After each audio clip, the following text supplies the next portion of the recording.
Qauluz zur wa syahadatus zur. Qauluz zur wa syahadatus zur. Kata Rasulullah SAW, tak berhenti kata Sayyidina Abu Bakar itu hatta la yaskut. Saya sampai tak mendengar Rasulullah itu berhenti. Kayaknya tak berhenti Rasulullah. Qauluz zur syahadatus zur. Qauluz zur syahadatus zur. Apa itu Pak Ustaz? Berkata dusta dan bersaksi palsu. Ini perhatikan Bapak-bapak, saya singkat saja. Apa contohnya Pak Ustaz? Kalau berkata dusta, tahulah. Bersumpah dia tidak mengambil, wallahi demi Allah, tallahi, billahi, saya tak mengucapkan itu. Di pengadilan kita tahu. Tapi yang lebih parah nih syahadatus zur. Apa itu Pak Ustaz? Kesaksian palsu dari kita.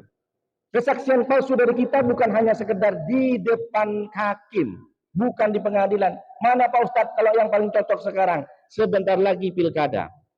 Sebentar lagi kita memilih calon legislatif.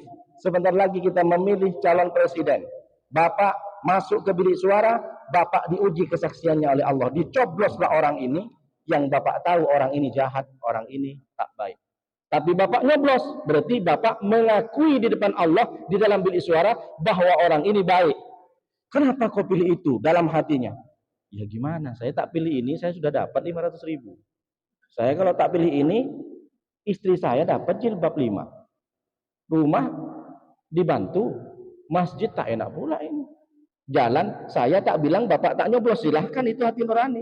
Tapi ketika Bapak nyoblos, itu Bapak bersaksi di atas nama Allah, di depan Allah. Kenapa? Allah lihat. Bapak bersaksi orang ini baik, makanya saya coblos. Tapi ternyata dalam bersit hati Bapak ini tak baik. Karena saya tahu dia orang berjudi. Tapi mau gimana lah Pak Ustaz? Saya sudah dapat bantuannya Pak Ustaz. Anak saya dikasih SPP setahun dibayarkan Pak Ustaz. Jangan ditukar dengan uang 500.000. Jangan ditukar dengan karena bangun jalan.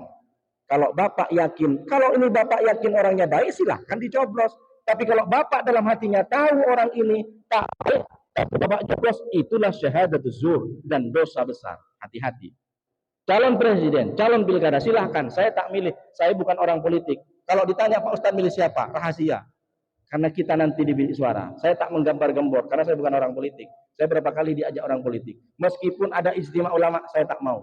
Karena saya ini ceramah bukan kepada orang yang pilih nomor 1, nomor 2, nomor 3, tidak. Saya, kalau saya memang orang politik, baru saya keluar-keluar. Karena saya bukan orang politik, saya ini masih status saya belajar masalah ilmu dan menyebarkan ilmu. Jadi yang pertama itu apa namanya? Syahadatuz zur, kesaksian palsu adalah Bapak memilih pemimpin, baik itu daerah, ataupun pusat di kota, ataupun negara. Bapak diuji. Jangan ditukar dengan sesuatu yang sudah diberikan, dijanjikan ke Bapak. Silahkan pilih yang baik menurut hati Bapak. Lalu yang kedua seperti apa saksian palsu Pak Ustaz? Hadir tempat pernikahan. Kan saksinya dari Kemenak itu 2 yang wajib. Itu syarat. Memang itu rukun. Tapi ketika kita hadir di undangannya, undangan yang seperti apa Pak Ustaz? Anak gadis dan anak lajang itu menikah bulan Januari, bulan Maret sudah berojol. Berarti ini barang sudah dicoblos sebelum pilkada. Nikah bulan Januari, bulan Maret sudah berojol si bayi itu. Ini tak betul. Aduh kan saya tak tahu Pak Ustaz. Maka ketika engkau tahu, puasalah 3 hari. Ketika engkau hadir di undangan orang itu, berarti engkau membenarkan pernikahan itu. Padahal pernikahan itu pernikahan kecelakaan. MBA namanya. Marriage by accident. Itu tadi dicoblos sebelum pilkada. Masa 3 bulan langsung punya anak? Ini masih mending seminggu Pak Ustaz lahir langsung. Wah ini tak betul. Ini hati-hati makanya. Jadi minta ampunlah kepada Allah.